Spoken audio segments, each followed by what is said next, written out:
Hola, ¿qué tal? Gusto de saludarles. Bienvenidos a Fuentes Confiables. Soy José Manuel Rodríguez, soy por mi compañero Fernando del Rincón. Tengo un panel de lujo. Me acompañan en esta edición Carlos Sánchez Versaín, abogado experto en Derecho Constitucional, además analista político. Gracias por estar con nosotros, Carlos. Gracias. Vladimir Guesen, periodista director de Informe21.com, además es psicólogo y comunicador. Gracias, Vladimir. Y finalmente, Manuel Aguilera Cristóbal, periodista y director del periódico digital Hispano Post. Manuel, gracias por estar con nosotros. Bueno, tengo que aclararles, como siempre hace Fernando del Rincón, que este programa ha sido pregrabado, por lo tanto, si hay alguna actualización en alguno de los temas que vamos a tratar en esta mesa, bueno, no es que nuestros invitados estén desactualizados, sino es que probablemente se ha generado algún hecho, alguna noticia, alguna información que actualice estos contenidos. Comenzamos con el tema que queremos analizar al comienzo de este programa. En Argentina, en la cumbre de presidentes del Mercosur, los mandatarios de Argentina, Paraguay, Uruguay y Brasil emitieron este miércoles una declaración donde destacan que la crisis humanitaria de Venezuela ha obligado a emigrar a 4 millones de personas en busca de mejores condiciones de vida. Adhirieron a los términos del comunicado Colombia, Chile, Perú, Ecuador y Guyana. Analizamos cómo afecta a la región el imparable éxodo de los venezolanos. Según la Organización Internacional para las Migraciones y el Alto Comisionado de la ONU para los Refugiados, los venezolanos son uno de los grupos de poblaciones desplazadas más grandes del mundo. El principal país receptor es Colombia, con alrededor de 1.3 millones de personas. En Colombia se discute cómo afrontar esta ola migratoria inesperada, porque más de 13.000 niños venezolanos se han incorporado al sistema educativo colombiano. El director de Migración Colombia, Christian Krüger, pidió apoyo a otros países, pues considera que es un costo muy alto al que se enfrentan. Mientras tanto, según un vocero del Departamento de Estado de los Estados Unidos, estudia justamente reorientar recursos que estaban destinados para el Triángulo Norte, compuesto por países como Honduras, Guatemala y El Salvador, y dirigirlos al líder de la oposición venezolana, Juan Guaidó. Luego de Colombia, los países con más venezolanos son Perú, con 768.000, Chile con 288.000, Ecuador con 263.000, Argentina con 130.000 y Brasil con 168.000. Verdaderamente el éxodo es un hecho sumamente significativo porque es silencioso, no para, continúa y sigue en niveles bastante importantes. Pero uno se hace la siguiente pregunta. Hoy día los mandatarios de la región están sumamente preocupados porque de alguna manera están viendo que los números de venezolanos que llegan a sus países se están incrementando masivamente. Es un éxodo que no se está deteniendo. Por lo tanto, la capacidad de los sistemas educativos, escolares, la capacidad de la seguridad de cada país comienza a resentirse, además del mercado laboral. Por lo tanto, muchos se preocupan, como José Miguel Vivanco, que estuvo reunido esta semana con el presidente Lenín Moreno, de las condiciones para que los venezolanos lleguen a los países de América Latina. Pero, Carlos Sánchez Versaín, ¿se están preocupando suficientemente los países latinoamericanos de la causa de la migración?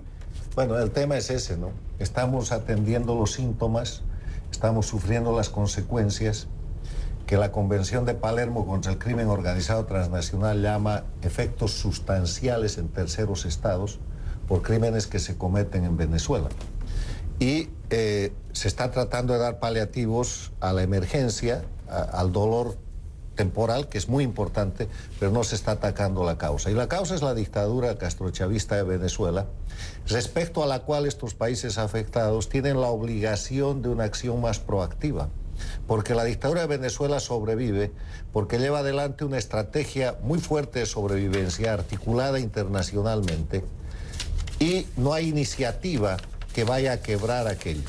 El Grupo de Lima ha ido retrocediendo en sus acciones, Estados Unidos y la Unión Europea han ido avanzando, pero América Latina tiene que asumir una actitud de iniciativa respecto al tema para extinguir la causa de este proceso que no se va a detener, que va a ir empeorando. Hoy día se han dado cifras, en 6 meses esas cifras pueden llegar al doble, porque además en eso consiste la política del dictador Maduro, porque con eso está desestabilizando a las democracias que lo amenazan en la estabilidad de su régimen. Cuando obviamente planteo que hay que atacar de alguna manera las causas del problema, o sea, poner la atención política a por qué los venezolanos están dejando sus países, también estoy pensando en un hecho sintomático. Cuando hablamos de inmigración en los Estados Unidos, no solamente tenemos que pensar en lo que pasa en la frontera o en las posibles soluciones políticas entre demócratas y republicanos. También me parece justo pensar en cómo se mejora la calidad democrática e institucional en países como Honduras, Guatemala y El Salvador, que son los que están exportando tristemente masivamente inmigrantes. Vladimir. Fíjate, primero tenemos que hacer un ajuste a la cifra. Naciones Unidas dice 4 millones, porque Naciones Unidas se basa en los datos legales. Cada país reporta las personas que han llegado a su país de alguna manera que están contabilizadas. Pero te voy a dar un ejemplo. En España, toda la migración española que fue a Venezuela, se fueron los hijos para España, pero ellos no pasaron como inmigrantes, sino como con el pasaporte por ser hijos de españoles o nietos de españoles y llegaron a España. Entonces España ha recibido más de 500.000 de españoles de origen venezolano que no están registrados como emigrantes. Igual ocurre en Italia, igual ocurre en Portugal. Y además los ilegales. De manera que la cifra para nosotros pienso que debe andar entre los 5 a los 6 millones. Y coincido contigo, Carlos, de que esto se va a crecer de manera exponencial, porque si estos 5 millones o más salieron en las condiciones que existían hasta hace 3 o 4 meses, en estos 3 o 4 meses ha salido mucho más la rata de crecimiento. Cruzan la frontera todos los días con Colombia 50.000 personas. Imagínate que cuando vienen algunos, no llegan a 3.000, a la frontera con Estados Unidos ha generado un conflicto de tal magnitud cuando vienen hondureños o centroamericanos, de que moviliza hasta la fuerza militar el presidente Trump. Imagínate lo que fuera que se aparecieran si no existiera el Darién, que evita el paso de los venezolanos hacia el norte, la selva del Darién en Panamá, se presentaran en la frontera todos los días 50.000 personas, lo que ocurriría. Eso le está ocurriendo a Colombia, que no tiene la fuerza de Estados Unidos, le ocurre a Ecuador, le ocurre a Perú, le ocurre a Argentina, y lo más grave, que el drama es tan grande que imagínate lo que es ir caminando desde Venezuela hasta Argentina o hasta Chile. Sí, traía el caso de justamente de los inmigrantes que llegan a Estados Unidos, porque me parecía interesante hacer esa analogía. Ahora bien, Estados Unidos tiene otras espaldas que los países de América Latina. ¿Puede América Latina y estos países, particularmente Colombia, Ecuador, Perú, Chile, Argentina, seguir recibiendo más venezolanos sin que sus economías, su mercado laboral, Manuel, su sistema de salud, su sistema educativo no se afecte? Evidentemente no, yo creo que la capacidad de asimilar, como decías, Estados Unidos es mucho mayor porque es una economía mucho más boyante y tiene una parte dinámica. Tiene una parte de su mercado laboral y de su economía que asimila muy bien y que da entrada a muchos inmigrantes que llegan en el mercado laboral. No es el caso de los países de Centro y Sudamérica que tienen unas condiciones económicas mucho más inestables y de hecho se están produciendo ya casos de problemas de convivencia, ¿no? Incluso se ha hablado de xenofobia en algunos países. Yo no lo considero xenofobia como tal, sino un problema de una pelea por el mercado laboral, una pelea por la convivencia, una pelea que de seguir el flujo creciendo, pues puede llegar a problemas más graves. Evidentemente, como decía esto de Estados Unidos, Europa lo mismo. O sea, Europa no es una cuestión de asimilación de los que entran, es una cuestión de solucionar el problema de los países de donde salen, ¿no? Entonces yo creo que aquí es fundamental, ¿no? ¿De alguna forma crees, Carlos, que el hecho de que está llegando cada vez más gente de Venezuela a los países de América Latina va a hacer que los mandatarios de la región reaccionen políticamente más fuerte en contra del gobierno de Maduro? Hay que analizar la causa políticamente y hay que ver que el gobierno de Maduro no es sino una extensión en métodos y sistemas de la dictadura castrista de Cuba. Si miramos para atrás, vamos a ver cuál es la mayor amenaza o cuál fue la mayor amenaza de Cuba a los Estados Unidos. Inundarlos con migrantes, taponear el sur de la Florida, el Mariel es un ejemplo.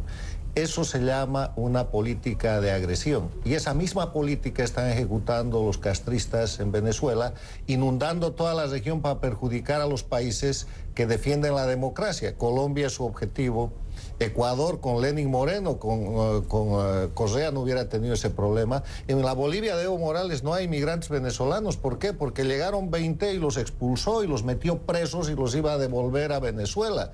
Y esto es un ataque político que los gobiernos democráticos de la región tienen que ver en el sentido político y estratégico, además de ver en el sentido humanitario.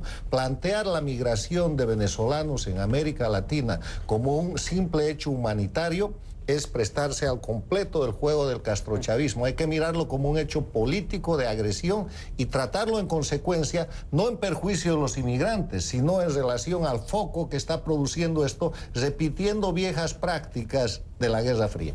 Yo quisiera agregarle algo, porque es correcto decir, Venezuela, la agresión llega, porque hay que decirlo.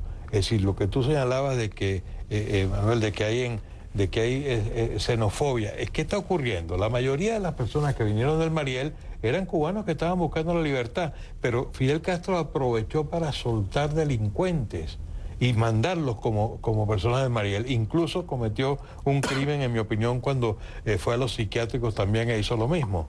El problema es que Venezuela, yo tengo la sospecha de que muchos delincuentes presos han sido soltados con la condición de que se vayan del país. Pero además hay una situación natural. Cuando tú no tienes para robar... Es difícil de probar ese punto. Te pido, digamos, que seamos muy rigurosos en eso, porque estamos haciendo una acusación de xenofobia, porque estamos haciendo una acusación de que podría haberse soltado a esta gente de las cárceles y no tenemos esa evidencia. Ocurrió en el Mariel, por eso lo dije. Pero como referencia me parece aceptable. Pero hay un caso claro. Están robando en Perú, están robando en Colombia, están robando en otros países venezolanos. Es muy probable que cuando tú tienes una sociedad donde la gente no tiene que comer, donde la gente no tiene que robar, porque no hay relojes, no hay teléfonos, no hay nada, las personas vamos a hacer una pausa.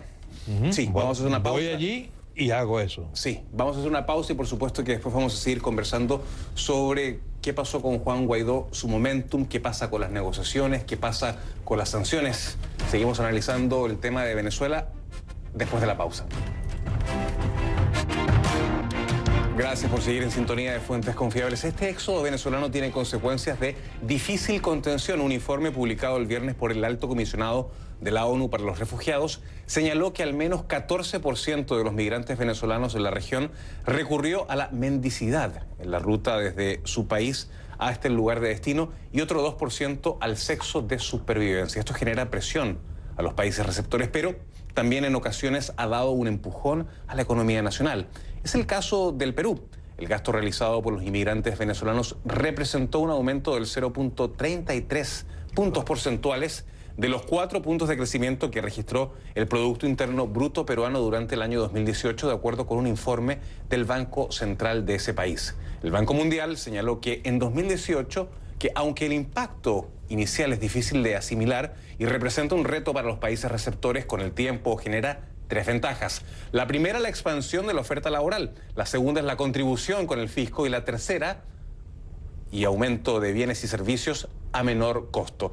Otro de los retos a los que se enfrentan los países receptores es el vacío institucional y normativo que existe para la recepción de esta inmigración. Los países receptores se han visto en la necesidad de crear respuestas inmediatas. Por ejemplo, Colombia creó la Gerencia de Frontera, en Brasil se constituyeron justamente campamentos de refugiados en la frontera y en Chile se estableció la solicitud de visas para venezolanos, las llamadas visas de responsabilidad democrática.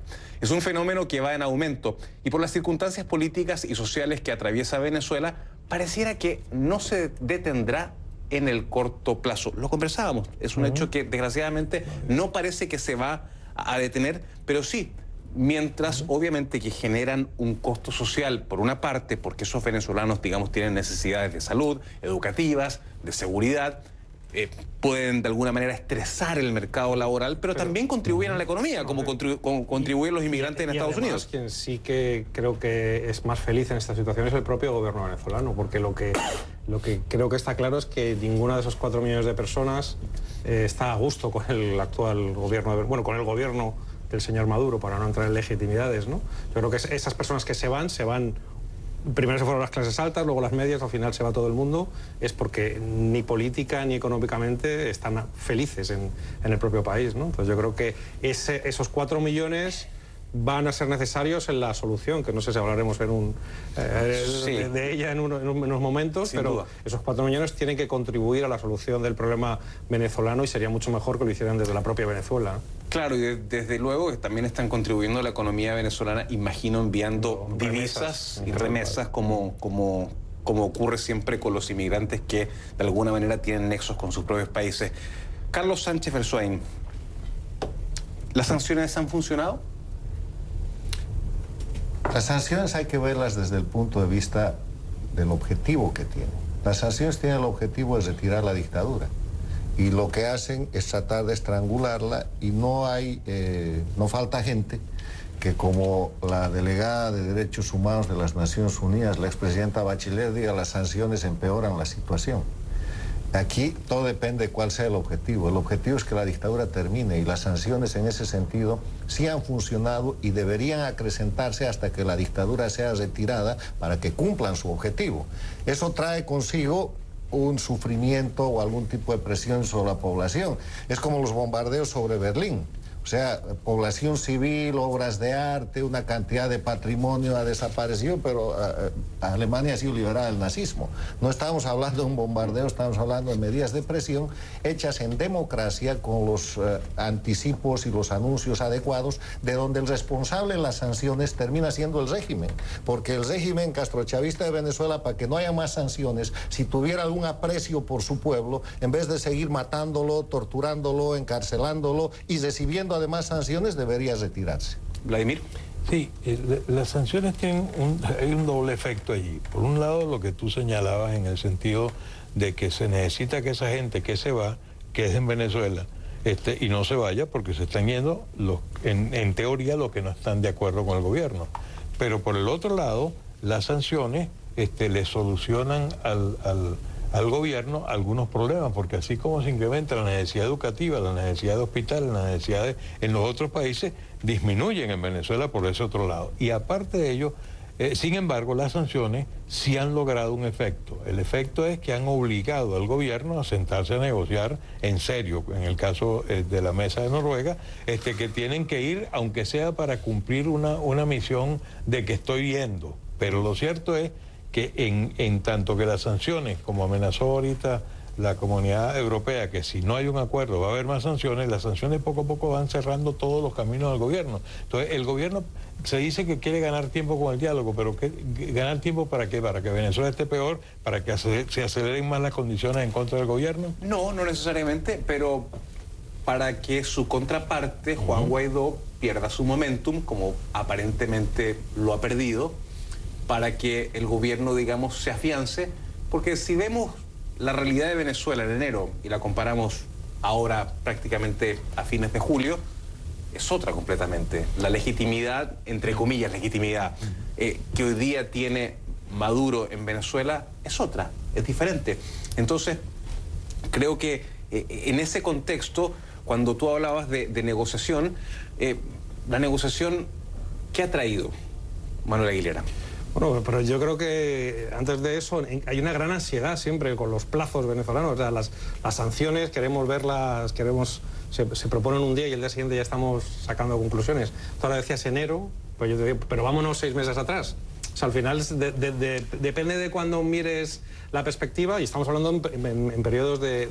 Las sanciones fuertes se pusieron básicamente en el mes de febrero, que fueron las sanciones petroleras. Habrá que esperar, obviamente, mucho más tiempo. Lo que pasa es que claramente muchos quisieran que tuviesen efectos más inmediatos. Que en cualquier, y ya volviendo a la negociación, en cualquier dictadura, si consideramos a Venezuela una dictadura, la mayoría de las dictaduras salen por una negociación. O sea, yo creo que es muy complicado, descartada la vía militar, la vía de una invasión, que yo creo que eso ha sido una ensoñación de parte de la oposición venezolana. De alguna manera hay que dialogar con esta gente porque tiene el control del territorio. Por mucha legitimidad que 50 países le hayan dado al señor Guaidó, la realidad es que el control del territorio venezolano lo tiene el señor Maduro y sus secuaces, ¿no? Por ponerle un calificativo. Y si el señor Maduro tiene el control del país, ¿por qué el señor Maduro tendría que ir a una mesa de negociaciones, Carlos Sánchez Berzoain, digamos, a plantear una salida política cuando a final de cuentas tiene el control? Sanciones más, sanciones menos. Entonces, ¿cuál es el incentivo político que tiene Maduro para sentarse en esa mesa y buscar una solución? Es que esa es su estrategia. Yo sostengo que la estrategia de sostenimiento de las dictaduras del castrochavismo, que es una patente, un know-how, un saber hacer castrista, está fundado en 4 elementos. Primero, en resistir, en detentar el poder a como dé lugar. Pueden matar al que sea, pero no ceden el poder. Segundo, en desestabilizar a las democracias y a los entornos que los señalan, empezando por Estados Unidos y terminando por el más pequeñito país de América Latina. Tercera acción que toman es la acción de politizar sus acciones para alejarse de los crímenes que cometen. Todo está acomodado en la política. Son revolucionarios, progresistas, socialistas, liberadores de los pueblos, lo que sea, pero quieren ser políticos porque eso les da inmunidad. Y la cuarta cosa es la negociación. La negociación para las dictaduras siempre es un balón de oxígeno. Ellos van y generan las negociaciones cuando quieren. Y esta negociación de Barbados, yo creo que compra tiempo, desarticula a la oposición, la divide, hace bajar la presión internacional y después regenera. ¿Qué número de negociaciones está en Venezuela con el dictador Maduro? Yo no me acuerdo, pero ha negociado con cada presidente de la Asamblea y ahora que Guaidó, además de ser presidente de la Asamblea, es presidente encargado, sí o no, está negociando con él. Yo creo que la negociación es una trampa para que la dictadura se repotencie y vuelva en ese ciclo mezclando estos 4 elementos, la próxima vez a reprimir, la siguiente, toman 200 presos, sueltan 50, negocian y siguen avanzando y no tienen ninguna intención de soltar el poder que detentan criminalmente. Vladimir, ¿estás de acuerdo con Carlos? En parte, pero en parte no. ¿En qué no estás de acuerdo? Me gustaría que generaras la parte que no estás de acuerdo. Donde falla el análisis, que es muy correcto en el pasado... No es tan correcto si falla, ¿eh? Sí, pero falla para el estar análisis de Venezuela, ¿sabes? Porque él hablaba de lo que había pasado en Cuba. Lo que pasa en Venezuela no es tan así, porque el problema es que las sanciones de hoy, políticas y económicas, nunca se ven aplicadas en esa magnitud. Y esas sanciones están haciendo mella en el manejo del Estado. Es decir, cada vez es más evidente la falla que tiene el Estado para poder seguir fortalecido desde el punto de vista económico y desde el punto de vista político. Políticamente ha tenido que aceptar, si ese fuera el caso, no ha debido aceptar lo que está haciendo la oposición, los pasos que ha tomado la oposición. La oposición ha tomado 60 países que lo reconocen. Por favor, Carlos. Yo en este caso quiero estar equivocado. Pero la negociación es una iniciativa de la dictadura, no del presidente Sí, Guaidó. pero en este momento las sanciones están cumplidas y van a caer cada vez más. Es decir, las sanciones están empezando ahora a producir efectos y en los próximos 6 meses va a ser terrible. Y eso lo estamos viendo en el número de personas que están saliendo, lo estamos viendo en los propios frenazos que echa el gobierno porque no haya ya que hacer. Ok, pero Manuel Aguilera Cristóbal, ¿eso debilita al gobierno de Maduro? Yo creo que puede debilitarlo en el sentido, iba a decir 2 cosas. Uno, que se esté negociando no invalide que se esté trabajando en otras vías. Se está negociando, yo creo que con la mayor discreción mejor, o sea, cuanto menos nos enteremos los periodistas y los políticos, mejor. Eso no invalida otras vías, que Guaidó sigue haciendo su campaña, sigue haciendo sus presiones, sigue haciendo su presión internacional, se barajan estas vías que yo comentaba antes, que se ha barajado tanto de la intervención militar, se podría seguir barajando en otros. Y además una cosa importante, yo creo que si ahí está sentada la oposición venezolana es porque el resto, esos países, esos 51 países, pues son 51, poco más, alrededor de 50, más, que pues es porque ellos quieren que se sienten ahí. Y yo creo que es importante estar ahí sentado sin descartar ninguna de las otras vías, ¿no? Ojalá que paralelamente se pueda conseguir algo, ¿no? Bueno, sí estoy de acuerdo contigo. La regla siempre es talk, fight. O sea, habla, pelea. Pero yo no veo las iniciativas del gobierno de Guaidó, si no son por las sanciones internacionales internamente, más allá de unas cuantas marchas, en un proceso desgastado en el cual se está afectando, como se ha dicho aquí, la imagen de Guaidó. Yo no veo iniciativa. Entonces, si estuviéramos en lo que dice Aguilera, encantado, perfecto. Pero insistiendo en que quiero estar equivocado, yo creo que la negociación es parte de la estrategia de permanencia de la dictadura. Hacemos una brevísima pausa y seguimos analizando la actualidad latinoamericana aquí en Fuentes Confiables. Seguimos analizando la situación de Venezuela aquí en Fuentes Confiables. El informe de Bachelet, Carlos Sánchez Berzaín, ¿cambió algo? ¿Nos trajo nueva información? ¿Provocó algo? Mire, yo quiero decir primero que felicito a Michelle, a quien conozco personalmente, coincidimos como ministros de Defensa, ella de Chile y yo de Bolivia, porque es una brillante política. Ha contentado a las dos partes, dando lugar a que las dos partes se quejen, y ese es un informe perfecto para ese tipo de situación. Porque ha relatado todo lo obvio, todo lo que no se puede decir que no, con lo cual la gente que está contra la dictadura ha dicho que es un informe maravilloso.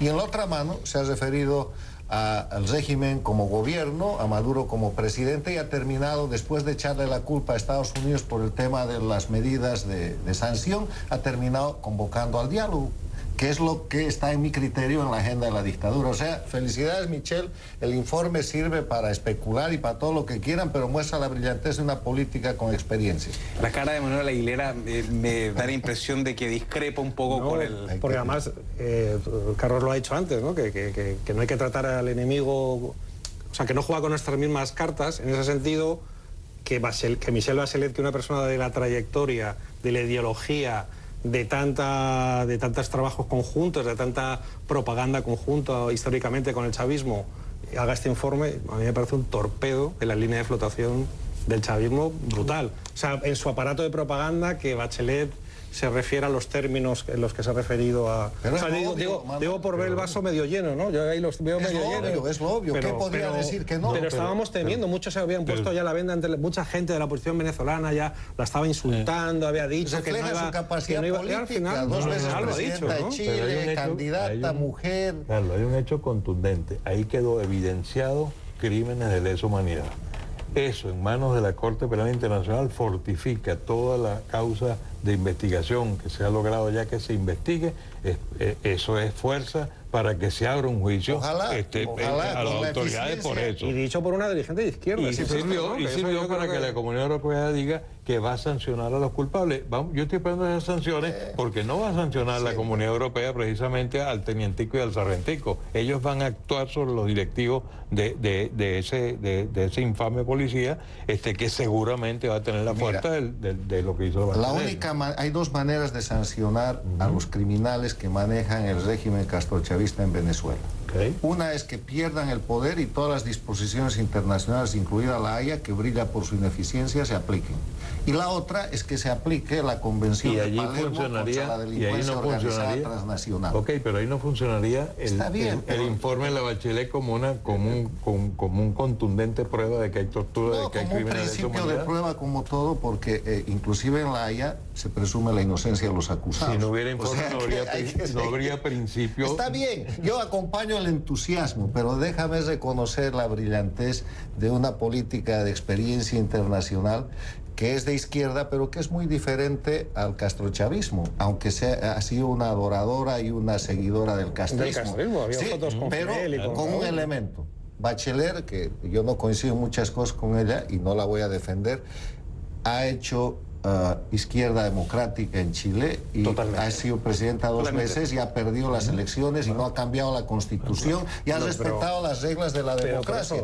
División e independencia de poderes. Quiso cambiarla la constitución. Para la pedagogía democrática me parece muy importante que sea una dirigente de izquierdas la que haya elaborado este informe, igual que me parece esperanzador que el próximo responsable de la política exterior de la Unión Europea, que va a ser José Borrell, ministro español, también es socialista y también está en ese grupo de países que presionan. Yo creo que para la pedagogía mundial de esta región y del otro lado, que dirigentes de izquierda estén diciendo esto no es una cuestión de derecha o izquierda. Es que no es izquierda. Claro, por eso digo, hemos hablado muchas veces. Si la izquierda se pone a defender el régimen de Maduro, el régimen de Castro, está defendiendo narcoestados y está defendiendo crimen organizado transnacional, no lo puede hacer. Vamos a enterrar la izquierda. El gobierno boliviano, el gobierno uruguayo, los gobiernos que están ahí. Esto no existía.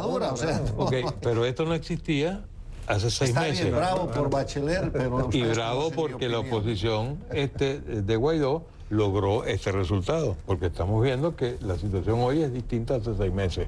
Quien piense que hoy Maduro está mejor que hace 6 meses, de verdad, oye, tiene que contármelo bien, ¿no? Mira, yo creo que Maduro ha pasado un ciclo en el cual él estaba en un estado de agonía, ha estabilizado la crisis y de la estabilidad de crisis ahora vivimos un retroceso en el proceso de libertad y democracia. Y el retroceso está dado por la expectativa de un pueblo hambriento y por la iniciativa que tiene la dictadura. Hay que tomar iniciativas desde el gobierno de Guaidó. Guaidó tiene que armar gobierno, tiene que nombrar canciller, tiene que nombrar ministro de Defensa, tiene que tomar acciones, tiene que demostrarle al mundo que es presidente y no solamente el jefe del gobierno de asamblea que han montado en la Asamblea Nacional. Me quedan escasos segundos y quiero darle la palabra a Manuel Aguilera Cristóbal y preguntarle si Europa ha sido quizás excesivamente pasiva frente a la crisis de Venezuela. Absolutamente. Y también históricamente lo ha sido con Cuba, excepto en unos periodos muy concretos de la posición común. Yo creo que las cosas desde Europa se ven de una manera más comercial y menos ética, ¿no? Muchas veces, ¿no? Se ve más el objetivo comercial de América Latina que el objetivo político y geoestratégico, ¿no? Señalabas que eras bastante optimista frente a lo que puede hacer Josep Borrell a cargo de la diplomacia europea. ¿Por qué?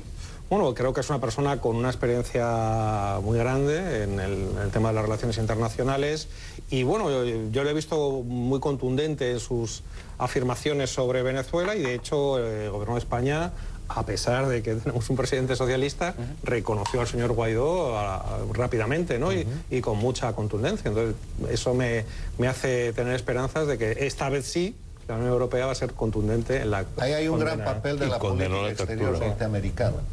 La política exterior norteamericana, independiente del gobierno, el presidente ha cambiado respecto a las dictaduras de América Latina en 180 grados.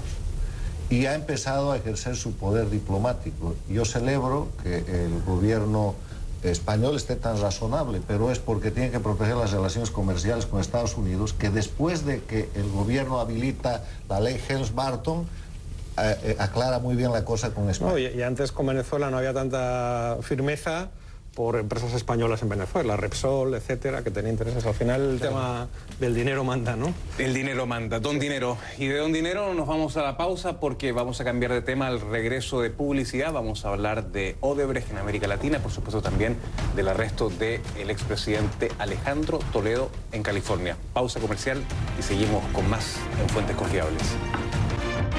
Seguimos analizando la actualidad en Fuentes Confiables. Esta semana el expresidente del Perú, Alejandro Toledo, fue detenido en los Estados Unidos y comparece ante un juez por la petición de extradición del gobierno peruano.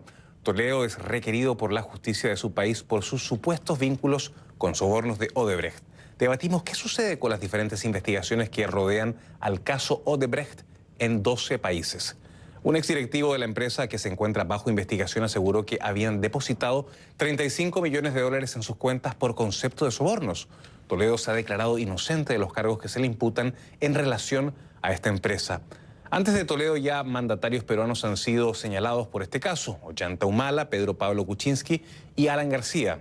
Todos han negado las acusaciones en su contra y Alan García se quitó la vida cuando iba a ser detenido. Hasta el momento las investigaciones apuntan a que el conglomerado brasileño desembolsó aproximadamente 800 millones de dólares para pagos de coimas y obtención de contratos en 10 países de Latinoamérica. Mientras tanto, en Colombia se le sigue una investigación preliminar al expresidente Juan Manuel Santos y estaba previsto que los exmandatarios Álvaro Uribe y Andrés Pastrana testificaran ante el Congreso. Pero esta diligencia quedó suspendida hasta nuevo aviso, pues la defensa de Santos recusó al investigador de la comisión. De los 800 millones, se estima que unos 11 millones fueron a parar a Colombia.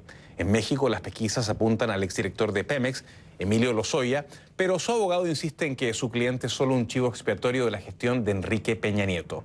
En una publicación de junio de 2019 de más de 13.000 documentos inéditos, se hacen nuevas revelaciones de pagos de sobornos y sobreprecios. 34 millones relacionados con el metro de Caracas en Venezuela, 18 millones relacionados con el subterráneo en Panamá, 39 millones en República Dominicana por la central termoeléctrica de carbón, 3 millones por un gasoducto en Perú.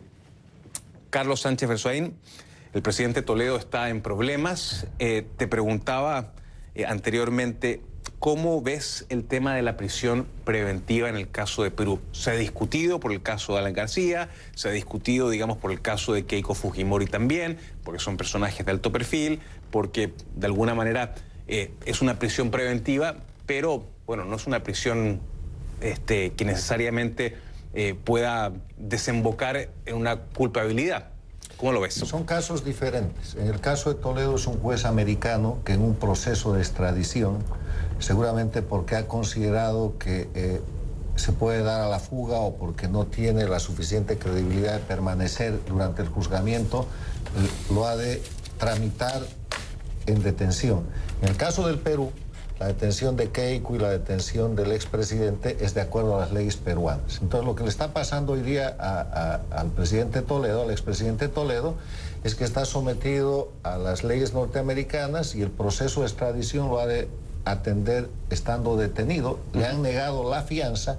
Él tiene dos opciones cuando te detienen por un caso de extradición: o que te dan una fianza o que te mantienen en prisión.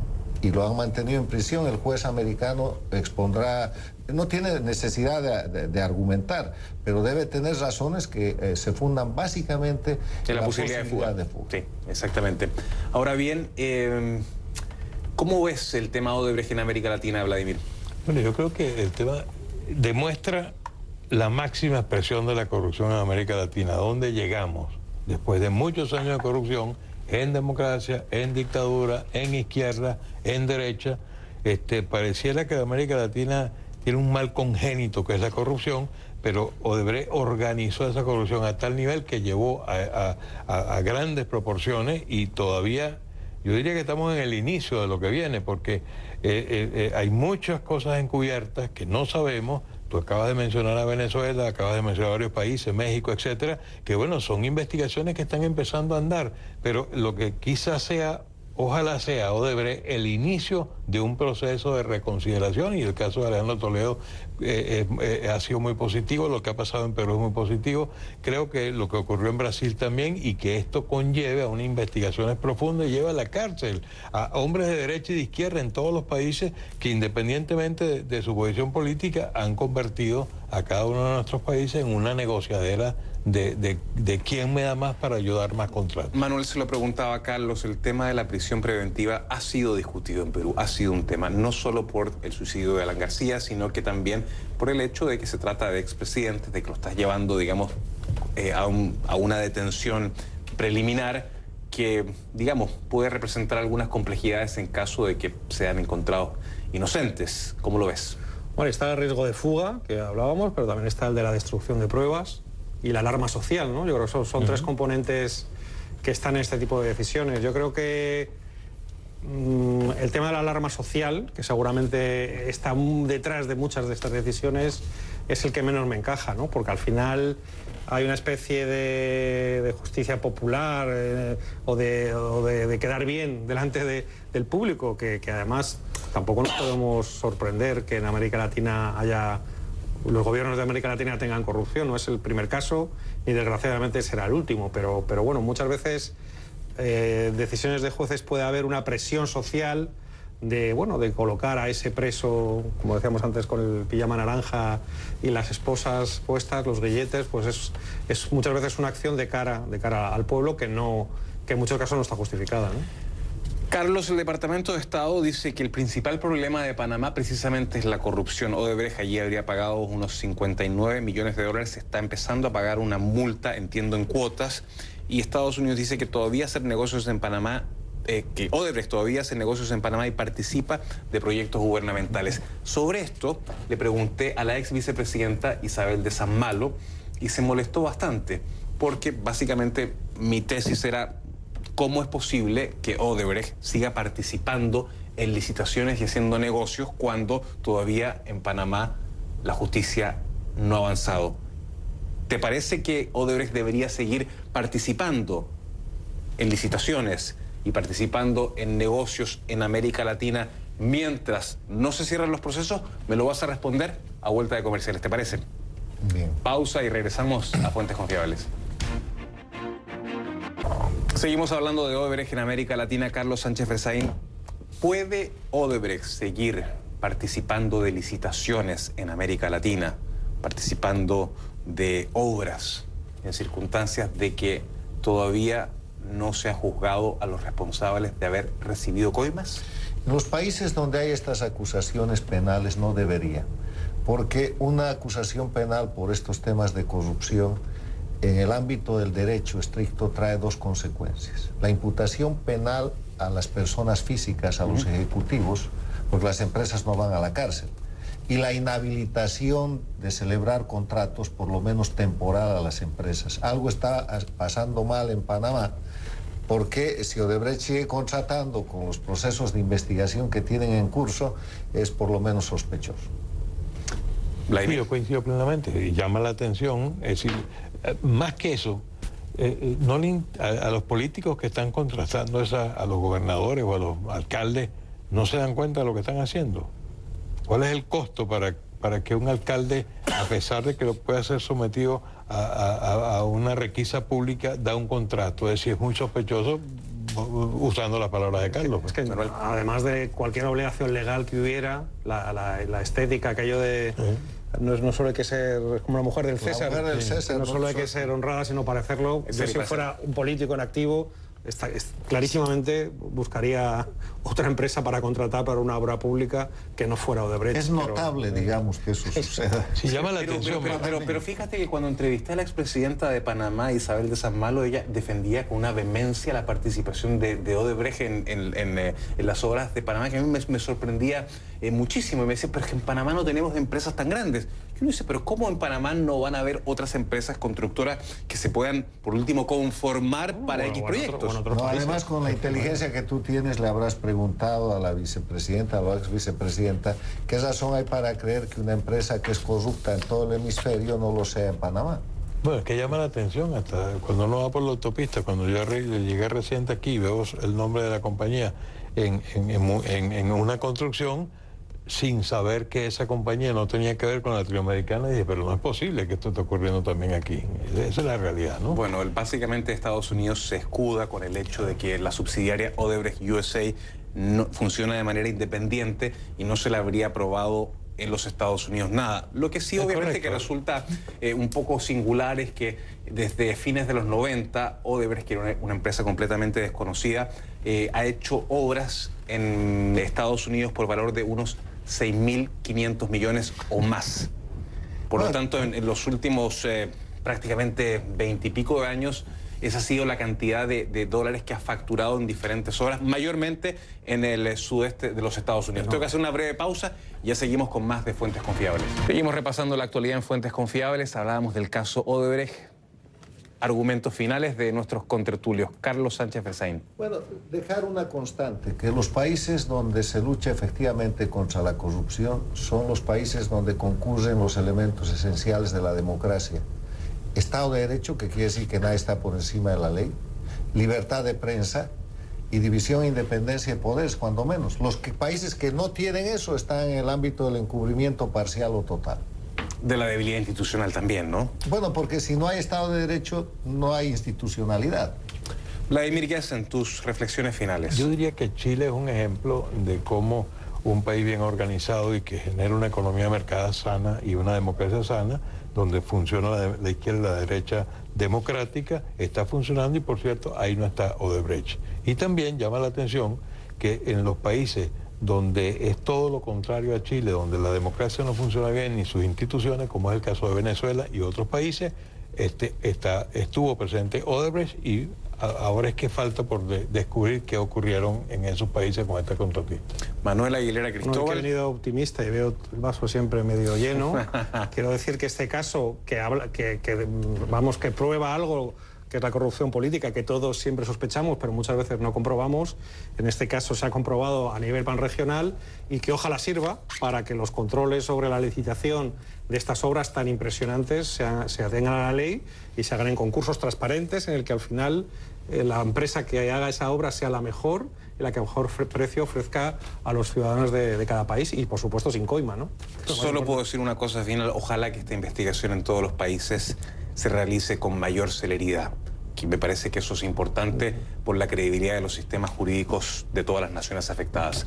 A mis invitados, Carlos Sánchez Berzaín, Vladimir Gessen y también Manuel Aguilera Cristóbal, muchísimas gracias. Y a usted, que está en su casa, gracias por acompañarme en Fuentes Confiables. Hasta pronto. Gracias.